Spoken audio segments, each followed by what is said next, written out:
Hi, I'm Varun. I'm the Events Manager and a second-year staff writer at the Smoke Signal. Hi, I'm Anika, and I'm the sports editor. Hi, I'm Yusuf, and I'm the co-editor-in-chief of the Smoke Signal. And hi, I'm Sabrina, and I'm also the co-editor-in-chief of the Smoke Signal. We're all graduating seniors, and we're really happy to be here today in our final Smokie Podcast, and this also Hot One style podcast, where we'll just be sharing memories and eating hot wings. Let's get started. Yeah, so I guess we'll kick it off with sports, right? I mean, sports for me, and I know for you two as well, they were pretty an instrumental part of high school.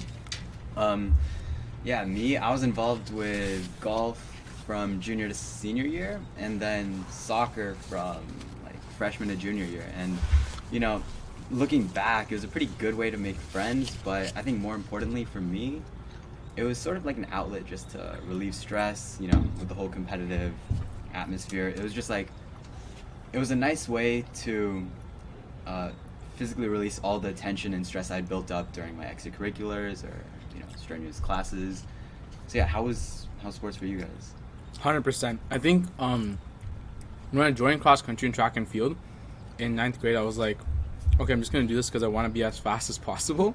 But then it very quickly changed into hey, this is a second family literally for me at home. Same thing as you, Varun. We finished math in 6th period. I just finished a test I failed. And then I'd be like, it's okay, because I'm going to go see all my friends on the field. We're going to throw acorns at each other. We're going to be together, running up a hard warm-up.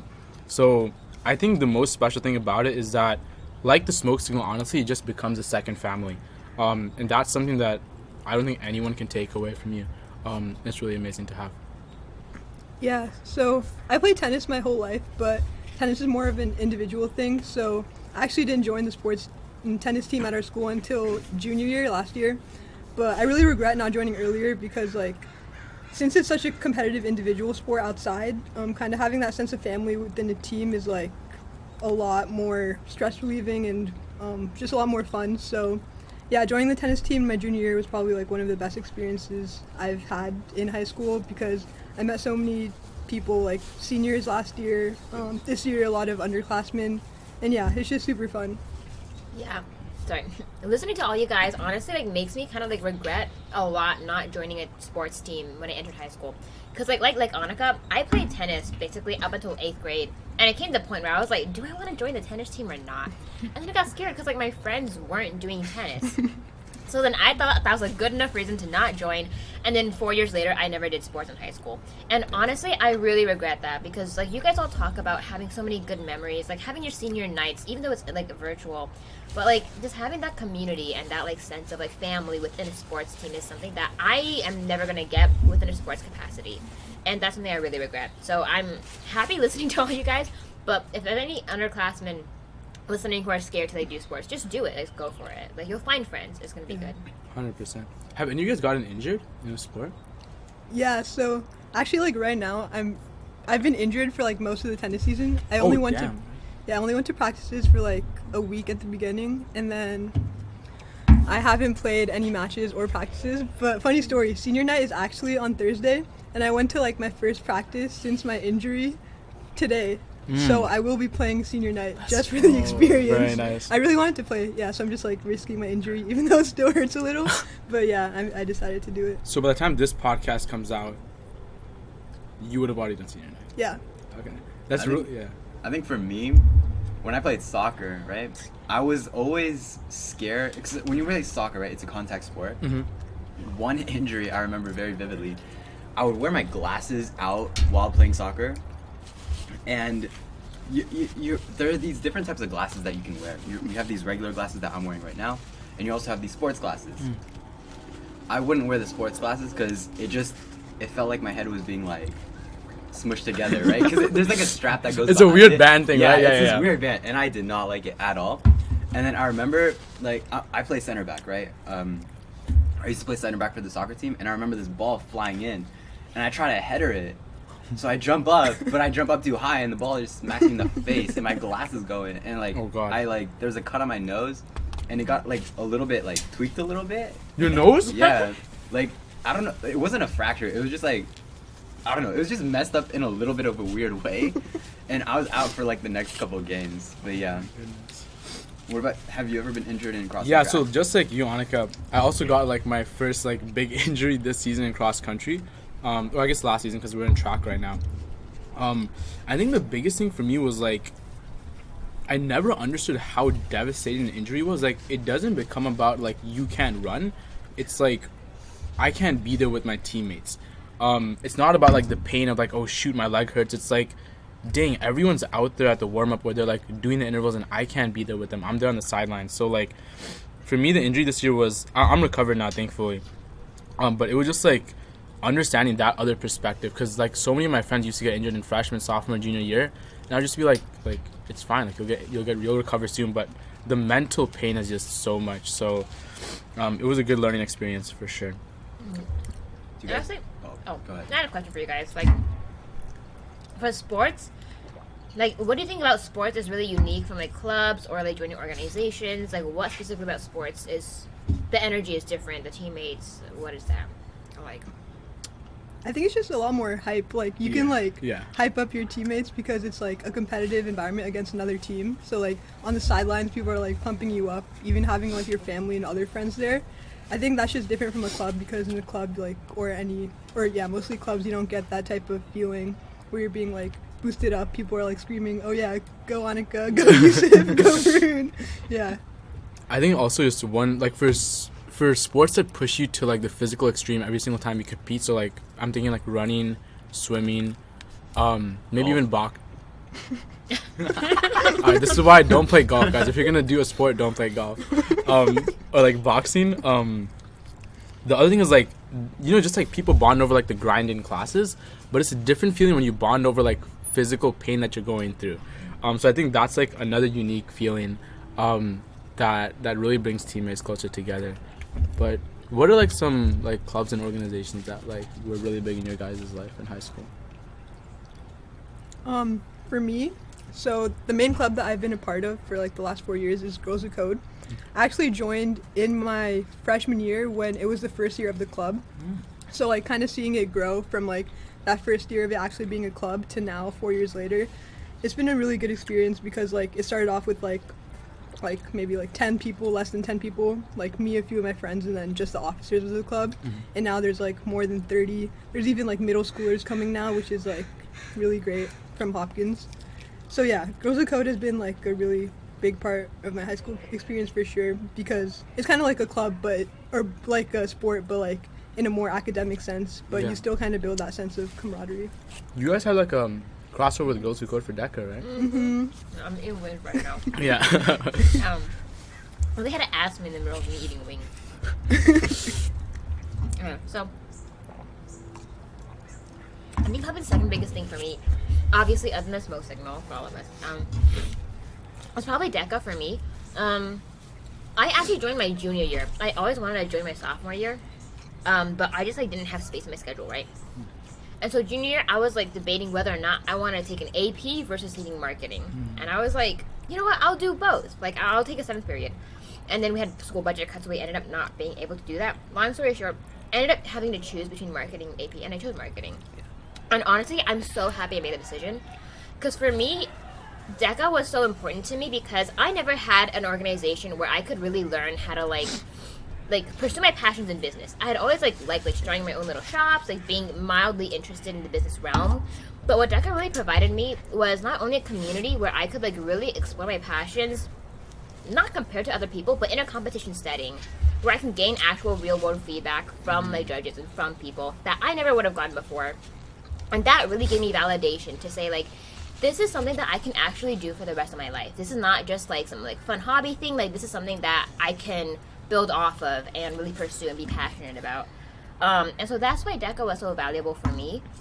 And I know a lot of like other organizations like help develop not only your passions and like build friendships, but also like build your career. So like, what are your guys' like, kind of experiences with that? TSA? Yeah, TSA, that's the club I was involved with all 4 years of high school. Yusuf as well. TSA, honestly, it's really similar to DECA, except it's more STEM oriented. So like you can compete in biotech design, engineering design, all these different types of things in the STEM field. And you really do get that pre-professional experience of like, you know, creating, you know, developing an idea, making it into almost like a reality with different prototypes and such. And you also like at conferences and stuff, you get that experience of like networking with people, talking with people with like similar interests and everything. And I remember freshman year we had gone to Atlanta? Yeah, we gone to Atlanta for our national conference after competing at states for biotech design, and that was it was an amazing, surreal experience. One, the hotel room was just phenomenal, but two, it was like at the conference there are so many people across the nation who share the same exact interests as you, and it's really nice because you feel like you're part of this bigger community. And that's what TSA gave me. And then throughout the years I've been able to nurture that and see it grow, like help other people get interested as well. But, yeah. Sorry, the wings are they're starting to get to me, man. Yeah. I know. Of course you're the first one. Oh, okay, sorry. I'm the first one as usual. I remember that state conference and that national conference so much. And I think like this is kind of going back to the sports thing too, but like one of the biggest things at that conference, besides the networking, besides like making the prototype, making it from like a thought into reality, was just like how much we bonded, right? Me and you, the rest of the team. I think TSA also, just like DECA, like you're working with a partner, you're working with a group, and like taking that idea you have and making it into reality, being able to present it to people, seeing like all the other participants watch and like learn from your idea, and you get to learn from their idea. That's just like, that's beautiful to me. And TSA gave that to me. I wasn't involved in DECA, obviously. I think another big club for me that made a difference was MedCorps. And for me, MedCorps is not like as big as DECA or as widespread as TSA. It's just a school-specific club at Mission. But for me, like I'm really interested in medicine, and so I remember joining in freshman year, and I got to work with the officers to like set up this CPR and first aid training class. And Varun, you actually came to it. Yeah, I don't know if you remember. I do remember.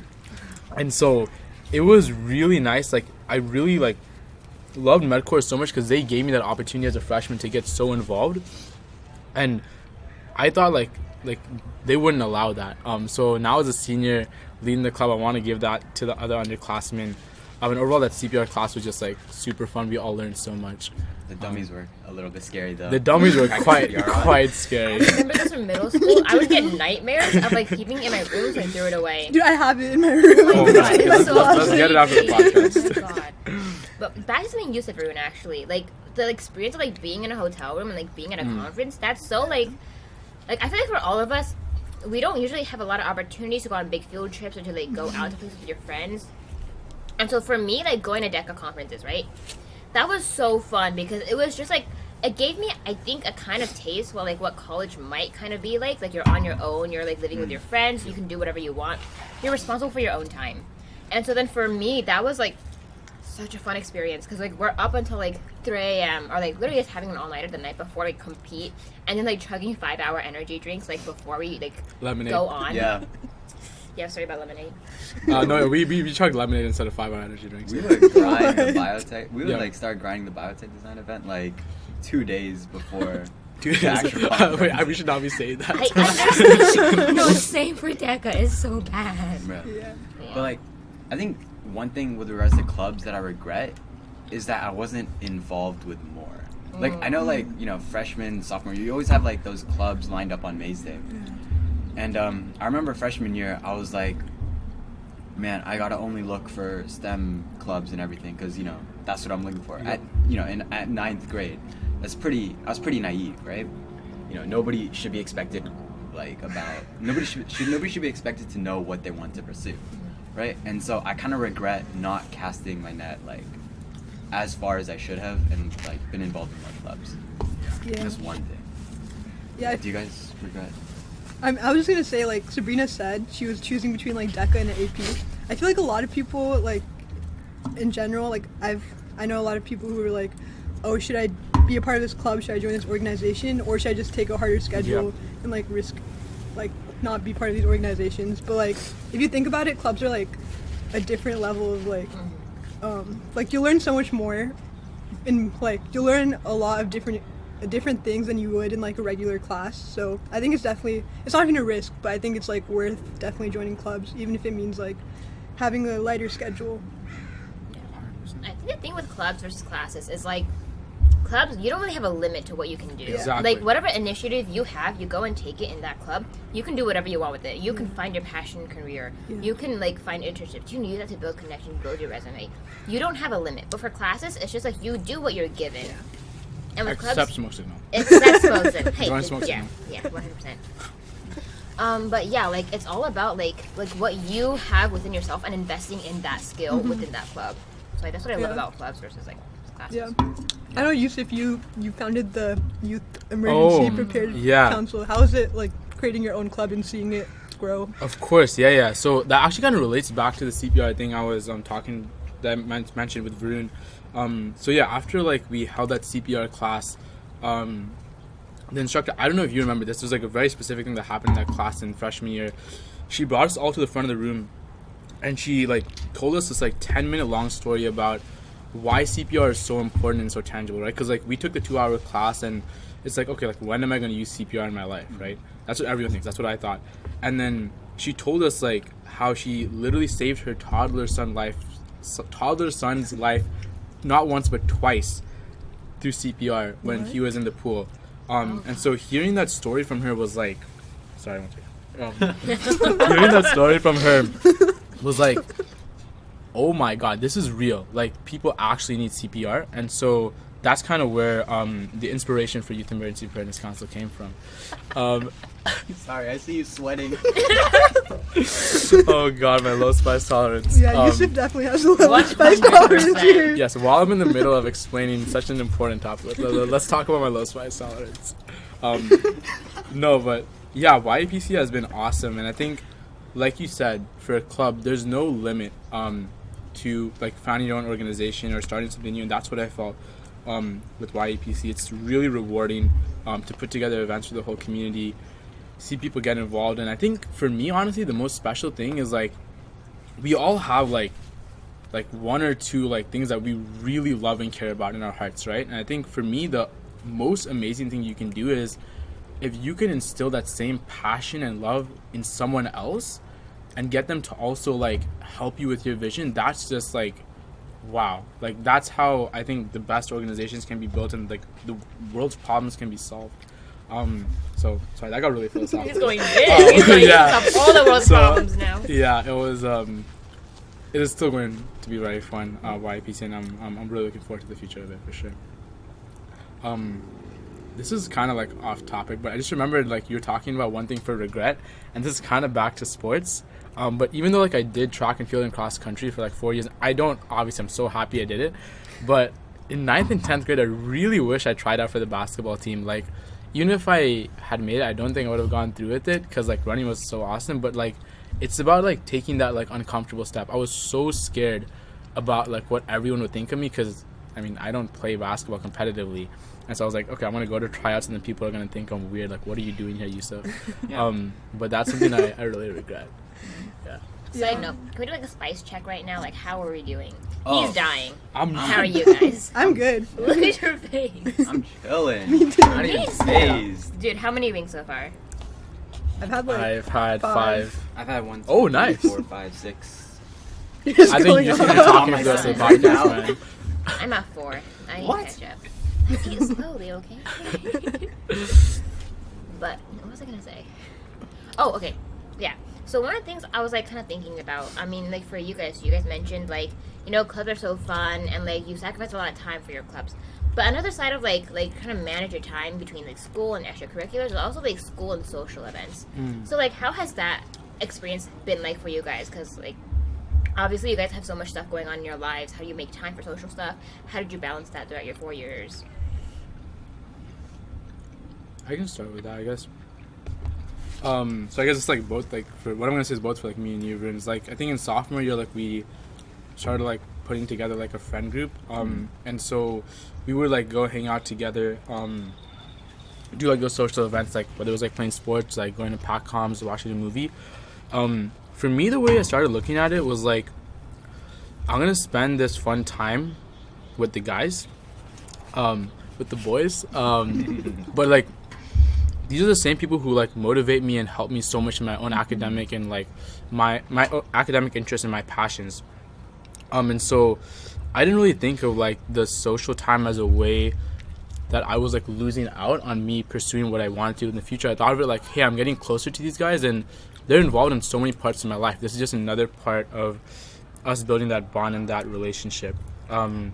So it was just a change in perspective for me, and obviously like in real life too, like managing my time properly. But for me, that perspective shift was really helpful, like not feeling bad about going and hanging out and stuff. Yeah. I don't know. I feel like I kind of like regret not hanging out with my friends more because like obviously I had a really busy schedule with like school and sports, but like when there was like a test next day or like on the weekend, my friends would ask me to hang out and be like, no dude, I can't, I have a test to study for, and I would actually study for that and like I would not go hang out. Yeah, that's the just difference is I would say that, but I wouldn't study. I would stay at home and not do anything. Yeah, my parents were like, why aren't you going out? Like, you need to go out. Like, it wasn't, like, that bad. I'm kind of, like, like, it's not like I wouldn't go out. But, like, there were definitely times when, like, I could have spent, like, a couple hours with my friends over studying because it really wouldn't have made a difference. And, yeah, I kind of, like, during quarantine was, like, the time when I kind of started hanging out with my friends more, and it was definitely, like, a lot more fun. I was, like, genuinely just more happy spending time with them. Yeah, I can definitely relate to the whole, like, prioritizing studying in clubs and, like, prioritizing studying in clubs over, like, hanging out with friends, going to, like, homecoming extravaganza and all these different school events. Like, I think entering high school, I really had this mindset of, like, oh, I gotta do this, this, and this in order to get into college, you know what I mean? Yeah. And I feel like I feel like that might be a pretty common mindset amongst the majority of mission students. But I think that whole mindset, like, I've only ever been to, like, one school event, and that was the homecoming extravaganza junior year. And that was probably the most fun time I had ever had, like, at any event ever. It was just a really fun time, hanging out with friends, meeting new people, just relaxing and having a good time. And I think that whole, you know, again, that mentality of, oh, I gotta just keep on studying away, it prevented me from, like, you know, relaxing and, you know, having the experiences of a normal high school. Like, instead of going to homecoming, instead of watching your guys' performances, I would go home and sleep. I would go home and sleep because I was too tired. Like, yeah, I really regret not being able to go to all these different school events. Yeah. Have you guys... Sorry, I'm having trouble listening to you. That sounds is really bad. You were so confident in the beginning. Dude, get some ranch. Yeah, Get some ranch. You really need ranch. Is it possible to Yeah, get can I a have zoom some up on more? his face? Because I think he's suffering a little He's bit. actually just like... Wait, were you guys involved with any, like, school events? Like, I mentioned something, like, were you guys part of that? Dude, I was like, I've never Yeah. been like a good dancer, but in like 8th grade, I like made a commitment that I would do Bollywood homecoming airband like every year? single every single Dang. year of high school. Why? Why? Yeah. Nice. Yeah, so I made that commitment and I went through with it. I'm like a terrible dancer. Like all my friends will tell you, like, oh yeah, Dang. I can't dance. I'm just like really stiff. Have you seen him? I feel like you're not bad. I can mosh, but That's not dancing, You're bro. jumping up and down. That's pretty much That's it. not That's dancing. all I can do. Yeah, so I did Bollywood airband all 3 years that we had homecoming. I was actually really proud because like in freshman year I was like in the last row, but then in my junior year I was like in the second row. And I was like, that's improvement. Yeah, but I still suck at dancing. But yeah, Bollywood airband was definitely really fun because most of my friends are dancers, and like even though I was bad, they were like helping me. We were like laughing, joking around, just having a fun time. And for me, I also was involved in homecoming. My freshman year, I did the homecoming deco. And that was my first experience of having like failed leadership. Oh god. Cause like I ended up like doing everything myself, like not to help other people because I was like not able to trust people to do things. And I had terrible organizational skills. And honestly, like not to go back into like work stuff, but that was kind of a wake up call for me to be like, I need to learn how to like figure out how to be a leader and like figure out how to organize people, figure out how to plan meetings and do all that stuff. And so then that was one of my first experiences of managing a big project where like it just did not turn out the way I wanted it to because I was putting myself under too much stress. But in terms of the fun aspect of it, like homecoming deco all-nighter is so fun. And I'm very sad that we didn't have that this year. But every year it's like such a grind to like get stuff done. But then like in the morning you're all like carrying the balloons to school together and you're all like seeing the sun rise while you do that. Cars are walking, like driving by and they're like, what are these kids doing? Like dragging giant balloon strands across the school.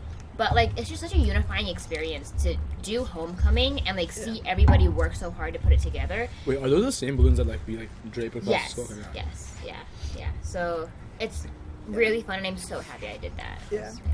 The Moana backdrop was actually really good.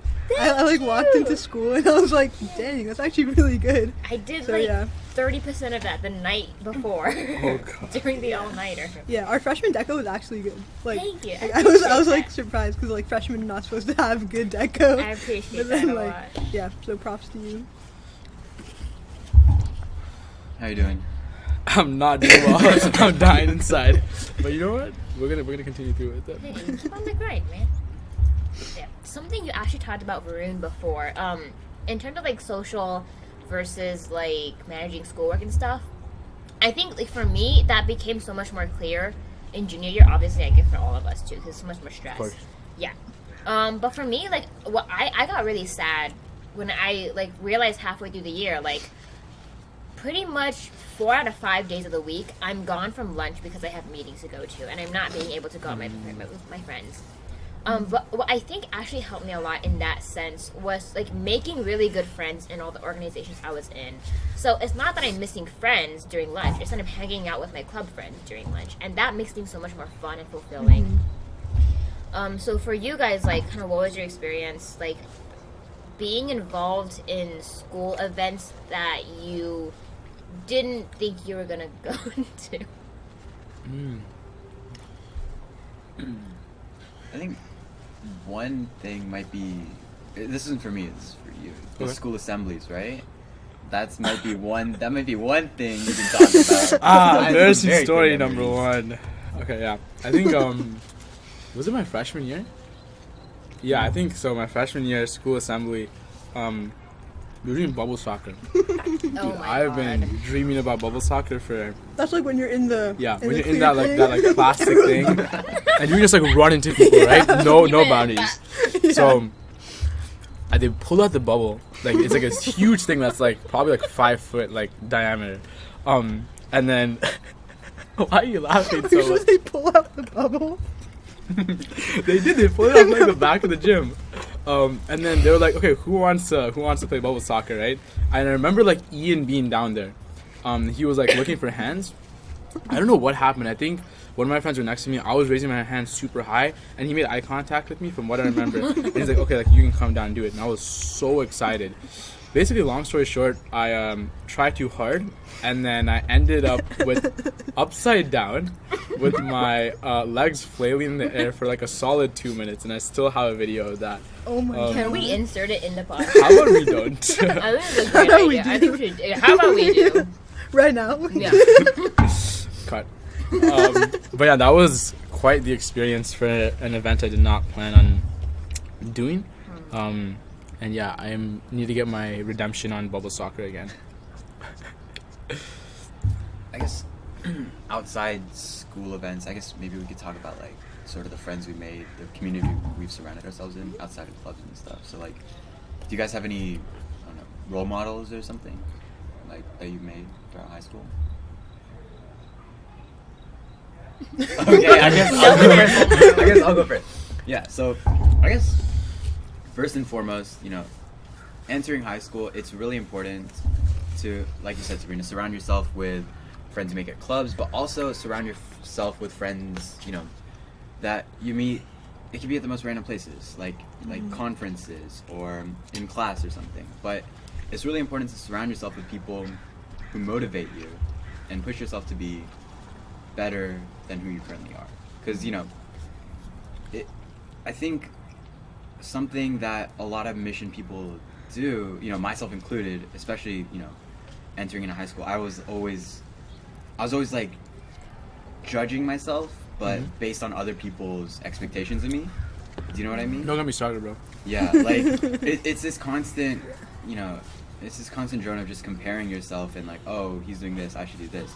But like, it's important to get away from that mentality and instead surround yourself with people who, one, accept you, and two, again, motivate you and teach you like how to be a better person.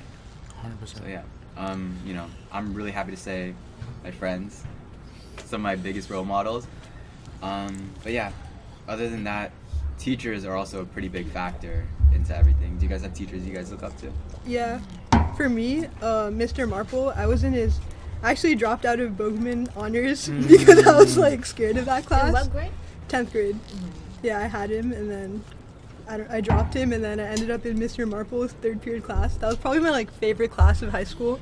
One of my favorite besides Quay. Yeah, that was probably one of my favorite classes of high school, and I think like probably the best thing about that was that I actually got to know like Mr. Marple, the teacher, as a person, because I feel like a lot of people don't, like, they take their teachers for granted. They like think that they're only teachers, they're just here to teach us like an academic subject. You guys are taking the words right from my mouth. I was gonna say those things, yeah.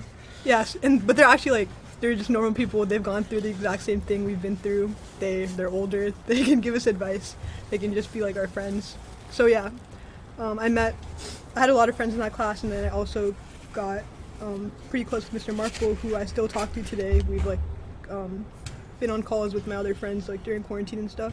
So yeah, he's definitely one of my role models. I think this is gonna be really cliche, but at least for me personally, it's really important. Like 100% friends, teachers, and teachers really quick. Obviously, Mrs. Cohen, that goes without saying. Other people, Mr. Peralta, really like showed me how to find like a genuine interest in an academic subject with something as abstract as math. He was really able to like make me think, wow, like how can I apply math in other areas, and like this is actually really fun solving it. Mr. Bogman, I still hear his voice every time I'm writing an essay, like use fanboys, use a comment before, yeah, all that stuff. But it served me so well. But I think like other really big role model for me are my parents, and that became most clear to me this past year when we were doing like college apps and being in quarantine and everything. I think like, at least for me, like being in quarantine, like I was with my parents every day, and I got like a much closer glimpse into like, for example, like how much effort my mom does around the house, like keeping everything in check, making sure I'm good to go, and then going to her clinic, and how much my dad juggles with all of his stuff and making sure that I still have fun from activities. I think for me, I never got to fully appreciate like everything my parents have done. And going through quarantine, being with them like every single day. At school we'd be out from like 8 to 3. For me, it'd be like 8 to 5 because of sports. Really gave me that closer glimpse into their life. Like, wow, my parents do so much, I can't even fathom it. And for me, I don't think there's a way to repay that back. So I hope that I can be like them too. That was really cliche, but seriously, yeah, they're some of my big role models as well. I have to follow that now. I mean, honestly, I would say pretty much on like ditto everything you guys said. Yeah, quick shout out to teachers. Like, obviously, we can't do a Smokie podcast without shouting out Miss Cohen. Of course. Shout out Miss Cohen. Shout out Miss Cohen. The best. And then yeah, we have Bogman together in freshman year, Yep. and I have him sophomore year too. So definitely one of the biggest people that keeps my grammar straight to this day. I would say Miss Euster for marketing, like her like warm energy and her spirit inside the marketing class has always been really nurturing for us and for a lot of students. And Mr. Liu, who is our DECA advisor and guides us when we have really difficult times in our club. And I think something that we kind of covered with the clubs thing, but like what I found some of the most inspirational to me were just like seeing upperclassmen in general. Oh yeah. Like when I entered high school, I like didn't know what I was doing. I had no idea what I wanted to do in the future. I was terrified.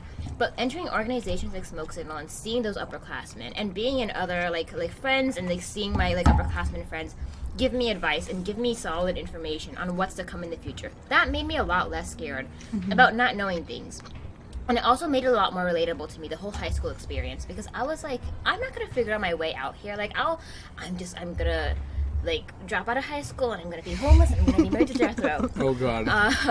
But talking to like upperclassmen, they were really able to like kind of like ground me and tell me like it's gonna be okay. Like, you're feeling all these things now. I felt all those things before too, and it's gonna be okay. So I guess this podcast is kind of like our version of telling underclassmen that too. Yeah. But yeah. You talking about upperclassmen, just man, I feel bad. I also, my 2 older brothers are also like really big role models too. I can't forget them as well. Same thing, honestly. I literally forgot. Yeah, jeez, that feels so bad. Sorry, Amr and Harun. Yeah, 100%. Like same thing. They going through the mission grind, being there. For me, like I think there's something really special about like when you go through like the gauntlet of something. Right? Like we've all gone through mission. We have all these lessons and advice, and giving that freely and genuinely to people who are coming next and coming under you.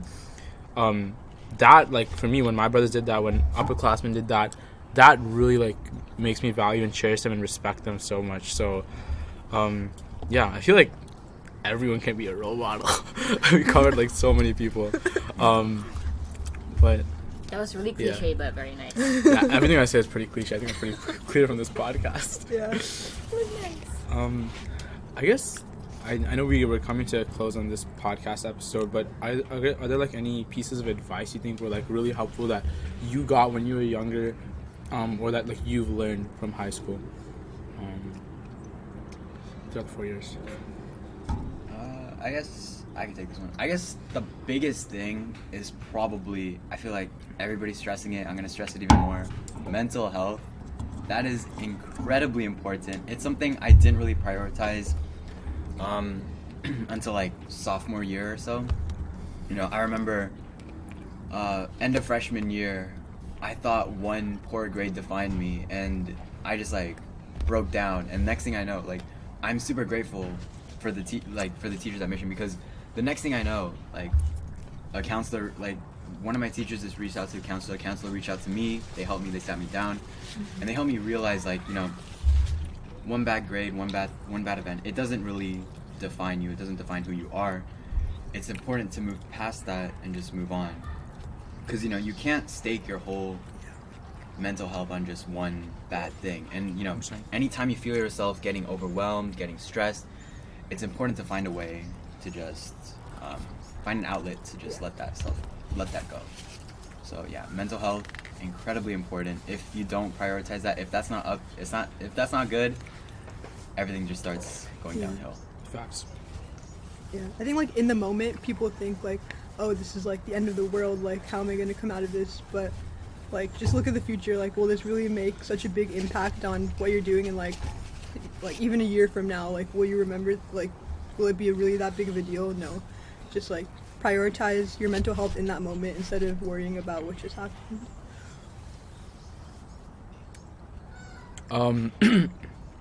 Sorry, wings are still destroying me. I think the biggest thing for me, one big piece of advice that I got and then also like came back and like slapped me in the face in a good way, was we talk about this a lot in Smoke Signal, right?